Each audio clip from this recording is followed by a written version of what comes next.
Thank you 하여. 엄마 이거 미미입니다. 자, 사나마자 쟁가지.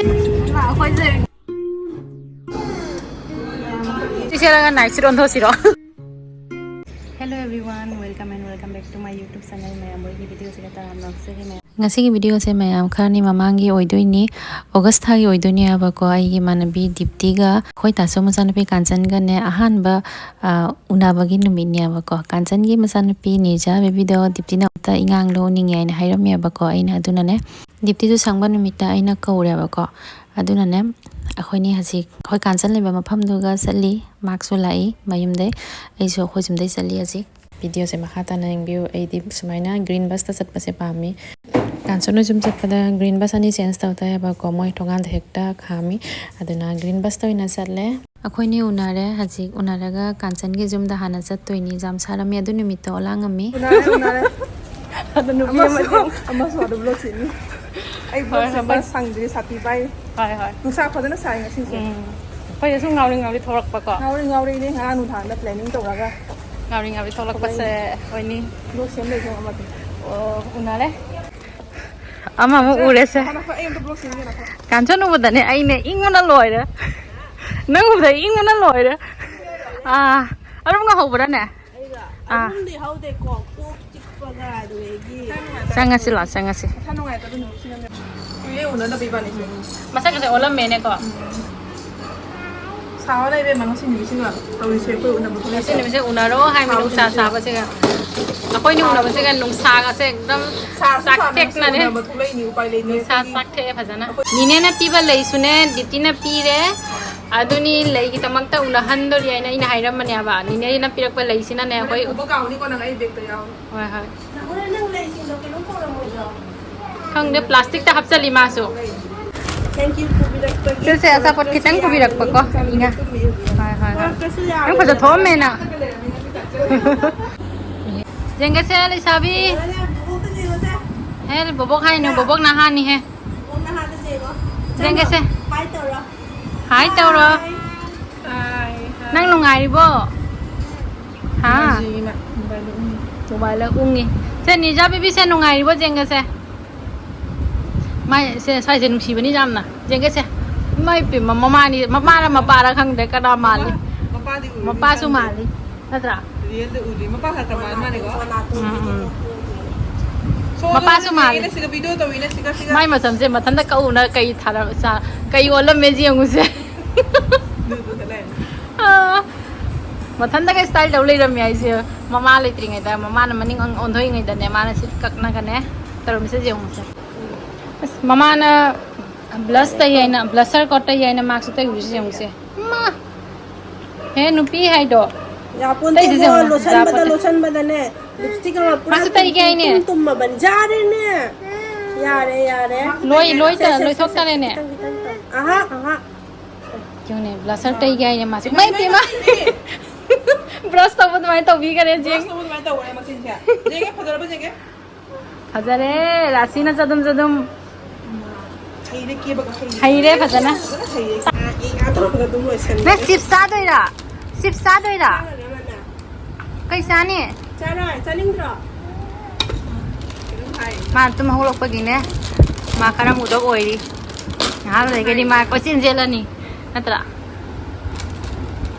thank you hayo na auntie da thank you hayo mai ma jam seng naga hai ri ya musi na hayo thank you jenga se bobo ke friend ni bobo tara mai lembi se ne angau sem dari Dipti se mama se dai ba bobo ko du dai monda jeng le Dipti ba bobo ke friend ni bobo pa dai ba bobok lai sabi na tani hai ni bobok na ha na tani ma sana pot pu thore se la acha pu chasi la sana doi ra am ka mu kai doi na pu thore ga ba ba ne purok pa numit tu ga ne ko nga ma ku ngang ba ni se purok pa numit tu tani mi me la koi la ki ri yong kan masagi pisum haw na pisum phadana hauri mi asiga pisum jek mi wai rồi năng phải ra nó ghi sum tàu rồi Kanchan na kibiri ma phải gì mà Karena kibi ni no. Ma saya bagi hojai deh ini makeup artist di polo saya penuhi tu nanti hani koi kibi dah mina ko. Sum tongana lumayan le namje na ko. Jadi hani polo saya pising tu jamna kara hadis काम तभी समय ओई रम दिया बा को अद my पोलोय से set पे की कई गई से पोले को अद जो खरा अहन नि ने को अद की पोलोय से पी अद की नि से तो मेकअप से माना ने अतुपन भी थारे को अद की माला पंगा बरा हाइदोइरा पोलोय से पी रा अतुपन भी थारे पोलोय से पी सिन ने माना ला से भी दे दो मा सिन अतो मी थारे दो मा जे मा पी गजे ngakang no ma पी गजे ओरो ताई का नंग थवाई साम दोइ से सिंग को आई ने गुवाहाटी दे हाइरा का पुलिस तो बने मा ने सो ngangna le me kham ki lo ba cha to matam da hojai da dum ngangna la ne ओरो मा पी गजे ता ले ning sunu ngai te ha ngora ai na na tu ko kan to re jau दोइ ला समा दुम तो रे मा ga je sen mi ki ne mi tai na le ya ba ko ओ मा तो भी रे मा ga ne मा masa su khai do sana su ma na su re du na mu hen pha to kare na tra ma du nu ta le ram tra ba ai dum loi ra ai na ma gi makeup box sang ngoi na ma na sang han le ai du to dum sang le le नंग जाओ bro Hong बदा sang ba ke te su ne loi ha ha ma una ni ya ko ना लोंग बगी video half तमा ने को ai gi ra photo ga te उरम दिया बा ba bi kam na na mi ko सी पिसुम जाओ बन ना हां दे ने दुन फजै या अखोय दो अच्छा ना जिक भी रे di eyebrow se kansan na kansan na loi nong ma ingon na ne kansan ingon na nong makeup to bi ko dai mai te yi phani phi se la ga ne sadanjali kan da koi ni sum koi thong na gi nang su jaw rong phani phi poron सा ला थाय बा आई room Manu ना थाय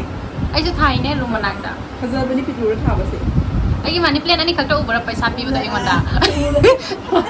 idru pia mali jam chaw मिले Sabi lipstick का तैथा jenge se kana tai bi no lipstick se phajabana loi re ne कना ते बिनो हारो ना kana tai bi no कना ते बिनो नंग लिपस्टिक कना ते बिनो kana no si bobok sina ro ते बिनो si bobok sina tai bi ra सी बुक सन ते बिनो ai ma bobok na te फजर बा do sana ni do sana मी जे न जे हो ना तो मी जे न जे jengwa ma phajabana loi re se ai no ni koi salam dai gi ma kan na khongup tongi jenge se sega nija jenge se mai lipstick tha dok tene ma sikam akwai se tabe restaurant ming je la poi ko re ma si gali se oi ma re ma akwai se kai no ni re sani ko koi chak lam ne adu na pa jik sani ngang je ba se mama तम आ hai ta ra hal me अजी अपाय अम्मा sini la poi hai se se restaurant sini asigani akhoi na saba lai se ngasi sina gandhi mandap kin ne athakta moi flag tham ba si ne phajadra ado mayam akhoi hajik lapoi hai ba restaurant se jawre manipuri kitchen da lapoi kitchen se akhoi siga lai se manipuri kitchen se lai se lapoi pambi am bodi khau de ba ko sini kara hauri se moi sangare moi manung sangare ai mo haji sangage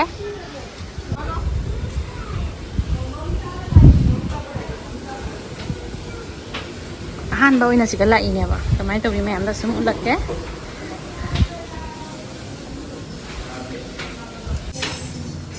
apani party se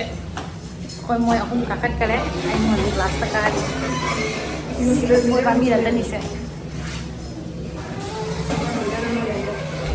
akhoi ahan ba si restaurant se gal hak pania ba ko LAPHOI haiba restaurant se adam mai te yu bani na akhoi atai su pa mi aduna akhoi nupi hom ko dipti ne ine akhoi gi tasom san pi kansan ne ko ingang ne sumaina ne akhoi siga pullaga jik lunch taw dori ado akhoi hom gi sune sumaina punna ne ahan ba una ba numit ne ba ko akhoi hom hai badi kansan ga dipti gam bo khangna diri do ngasi khangna na una ra akhoi punna chak samina dori matang jega wam jo hairam ge dipti ga kansan ga sune mu thokna banya ba ko dipti gi mane ga dugai di kansan gi mandom cha dugai di ei na domsa ko jumam dane ma hom oi ne ba ko kanson na mu akhoi gi ta so gi masan pi mu thoe tumaina thoknei ni asiga sabe ahan ba experience mayam da sum share ta rakke phajadra mayam mafam se akhoi di interior je buda ngaw re kyam phajadra akhoi na sa du se ngasi face oina sa ne ba ko ada akhoi meitei gi ne mathel mayam se kai kai lai mayam jingmina si akhoi se order to gore kari kari lakpa mayam de di sum jingmina si mathel se jambani ꯑꯩꯈꯣꯏꯅ order ꯇꯧꯈꯤꯕꯁꯤꯡꯗꯣ ꯃꯊꯦꯜꯁꯤꯡꯁꯦ ꯂꯣꯏ ꯂꯥꯛꯑꯦ ꯃꯊꯦꯜꯁꯦ ꯆꯥꯃꯟꯒꯤꯅ ꯍꯥꯏꯐꯝ ꯈꯪꯗ꯭ꯔꯦ ꯎꯇꯤꯌꯣ ꯁꯒꯣꯜꯍꯋꯥꯏꯌꯣ ꯑꯗꯨꯒꯩꯗꯤ ꯁꯧꯒ꯭ꯔꯤꯌꯣ ꯄꯀꯧꯔꯥ ꯊꯣꯡꯕꯅꯦ ꯆꯥꯍꯧ ꯊꯣꯡꯕꯅꯦ ꯑꯗꯨꯒꯩꯗꯤ ꯖꯥꯝꯃꯦ ꯖꯥꯝꯃꯦ ꯃꯊꯦꯜ ꯈꯨꯕꯤꯁꯦ ꯑꯁꯤ ꯎꯕꯗ ꯑꯇꯩꯁꯨꯅꯦ ꯍꯥꯎꯒꯗꯕ ꯃꯥꯟꯗ꯭ꯔꯥ ꯃꯌꯥꯝ ꯄꯨꯈꯝꯁꯦ ꯎꯕꯗꯅꯦ ꯄꯦꯜꯂꯦ ꯍꯥꯏꯗꯨꯅꯤ ꯑꯩꯈꯣꯏ ꯍꯧꯖꯤꯛ ꯆꯥꯊꯔꯅꯤ ꯑꯩꯈꯣꯏ ꯑꯍꯨꯝ ꯑꯩꯈꯣꯏ ꯃꯔꯤ ꯏꯉꯥꯡꯅꯤ ꯄꯨꯜꯂꯒꯀꯣ ꯃꯊꯦꯜ ꯍꯥꯏꯕꯁꯤꯅꯤ ꯑꯆꯥꯔ ꯂꯩꯔꯦꯀꯣ ꯁꯤ ꯃꯪꯒꯦ ꯃꯍꯤ ꯁꯤꯅ ꯆꯥꯍꯧ ꯁꯤꯅ ꯎꯇꯤ ꯁꯒꯣꯜ ꯍꯋꯥꯏ ꯁꯧꯒ꯭ꯔꯤ ꯄꯀꯧꯔꯥ ꯁꯤꯅ ꯀꯩ ꯍꯋꯥꯏꯅꯣ ꯈꯪꯗ꯭ꯔꯦ ꯑꯩꯈꯣꯏ ꯃꯃꯥ ꯃꯆꯥ ꯅꯨꯡꯁꯤꯕꯤꯁꯦ ꯌꯦꯡꯒꯁꯦ ꯅꯨꯡꯁꯤꯌꯦ ꯑꯩꯈꯣꯏꯒꯤ ꯅꯤꯖꯥꯁꯦ ꯃꯔꯝꯁꯨ ꯃꯣꯛꯏꯀꯣ ꯗꯤꯞꯇꯤꯁꯦ ꯌꯦꯡꯉꯣꯁꯦ ꯗꯤꯞꯇꯤ ꯐꯖꯔꯦ ꯗꯤꯞꯇꯤꯒꯤ ꯑꯩꯈꯣꯏ ꯌꯥꯝꯅ ꯍꯥꯎꯅ ꯆꯥꯊꯔꯝꯃꯦ ꯍꯥꯎꯁꯨ ꯍꯥꯎꯔꯝꯃꯦ ꯃꯌꯥꯝ ꯒꯨꯋꯥꯍꯥꯇꯤꯗ ꯁꯨꯃꯥꯏꯅꯅꯦ ꯔꯦꯁꯇꯨꯔꯦꯟ ꯑꯃ ꯂꯩꯕꯁꯦ ꯈꯪꯉꯝꯗꯦꯕꯀꯣ ꯑꯗꯣ ꯉꯁꯤꯗꯤ ꯂꯥꯁ ꯆꯥꯔꯦ ꯌꯥꯝ ꯍꯥꯎꯔꯦ ꯁꯤ ꯀꯟꯇꯦꯛ ꯅꯝꯕꯔꯒ ꯆꯥꯎꯔꯤꯀꯣ ꯁꯤꯒ Contact number sini. ꯁꯦꯀꯣ LAPHOI house number 3 Health spot ko du tingali si lawre wating chaga takpasu haure Hamaga kijaine ai husband uluge manam pami do chi kai gauri se Angang na jala so Mama sa angang eh thangde yoi La la chala sila ko koi chala sila ko LAPHOI da ngasi phana hauna cha thare haubra kanchan haubra dipti haubra ai di watin su lawre ko sumda mayam chana nagi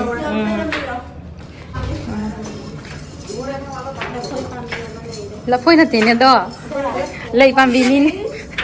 angang machugi smart adu lei dani se kanchan sanda jengo se wa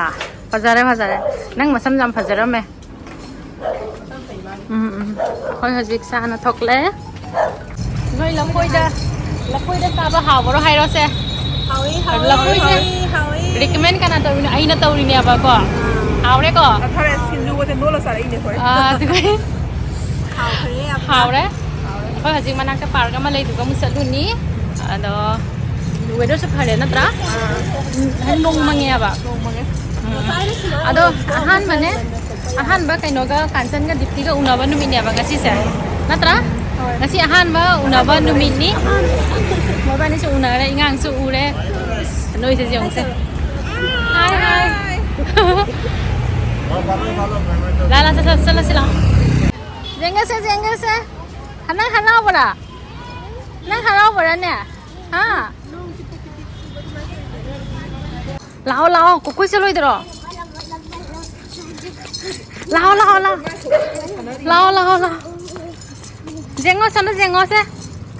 jengo se sonda mama Wow phajaye wow dorona wow akoi hajik park ta musattori lunch tawga loire jamna ngokuri na yuwan akoi hajik lunch tawga loire park ta mung hasaluni kanchan noi singa mamanga moi toni si mamanga to akoi ni na muse tong so ngaktang sigasu park panoiramnane manakta mall ama lei mall siga ngahak changmusena akoi changai kai leiba ngahak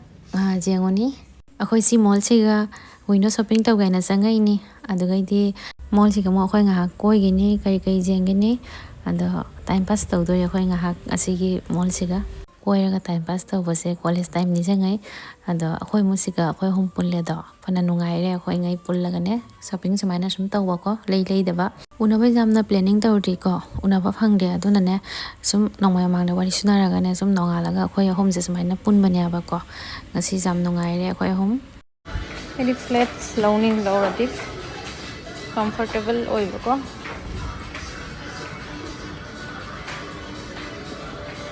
kisu kajai sina Indian wear na tani salwar kameez pepe nice food man mani khara Nante core set nang set pa tari na nang ne feel tong ka ba ha ba flat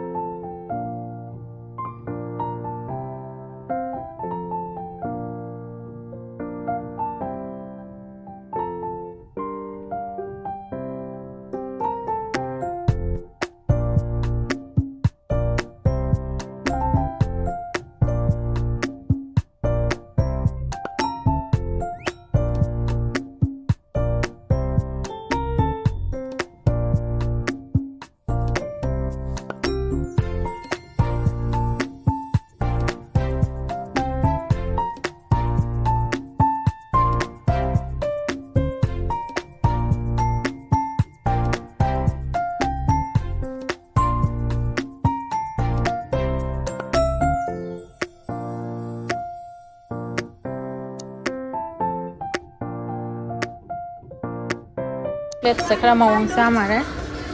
In 5 days sumaina ay gi angal lay wedding gi da sumaina nga lawra mi. Ay luhong bai da sumaina gi type niya ba. Stone jaw ba to. Sumaina flesh se nungai ba ni tong ba. Kasi aniga kanon system nga. Discount ni haja bata ni mo se range se high oi ko si parsi phajadra jawni pencil se color se ulo do masak to hazabra ai smaina pami ai leya ba do wa bani stair ka ꯑꯩꯈꯣꯏꯒꯤ window shopping ꯁꯦ ꯀꯩꯁꯨꯝ ꯑꯄꯥꯝꯕ ꯑꯃ ꯌꯥꯎꯗꯦꯕꯀꯣ